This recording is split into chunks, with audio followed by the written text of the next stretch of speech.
अध्यक्ष महोदय, राज्यात महाराष्ट्र प्राणी संरक्षण अधिनियम 1976 व त्यातील सुधारणा 1995 व 2015च्या अन्वये संपूर्ण गोवंश हत्याबंदी कायदा लागू करून गोमातेला राजमातेचा दर्जा देण्यात येणे,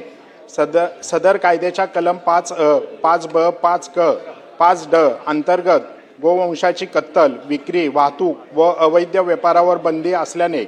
गोवंश हत्या कायद्यातील उल्लंघन करून गोवंश निर्यात करण्यासाठी वापरण्यात येणाऱ्या वाहनांना व व्यक्तीवर कडक कारवाई होत नसल्याने राज्यात अनेक ठिकाणी सदर कायद्याचे उल्लंघन करून गुप्तपणे कत्तलगृह चालवणे किंवा बेकायदेशीररित्या घरांमध्ये गोवंश कापले जात असणे, गोवंश हत्या बंदी कायद्याची प्रभावी अंमलबजावणी करण्यासाठी गोवंश संरक्षण करण्याकरिता लोकसेवेच्या कामात अडथळा आणणाऱ्या व्यक्तीवर व कसाई विरोधात IPC 353 व नवीन भारतीय न्याय संहिता 132 म्हणजेच BNS अंतर्गत गुन्हा दाखल करण्याचा अधिकार देऊन पोलीस व पशुसंवर्धन विभागाने सहकार्याने नियमितपणे गस्त व गुप्त तपासणी करण्याची आवश्यकता असणे,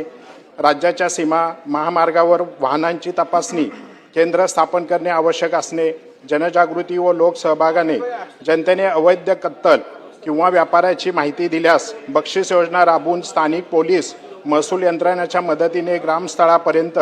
कायद्याचा प्रभावी अंमलबजावणी करण्यासाठी समित्या स्थापन करण्याची गरज असणे, राजमातेचा दर्जा असलेल्या गोवंश हत्याबंदी कायद्याचे उल्लंघन करणाऱ्या व्यक्तींना 5 वर्षापर्यंत कठोर शिक्षा व 1 लाख रुपये दंड करून दोषींवर तात्काळ गुन्हे दाखल करून शिक्षा करणे आवश्यकता असणे, गो संरक्षकांना संरक्षण देण्याची आवश्यकता असल्याने मी या औचित्याच्या मुद्द्यावर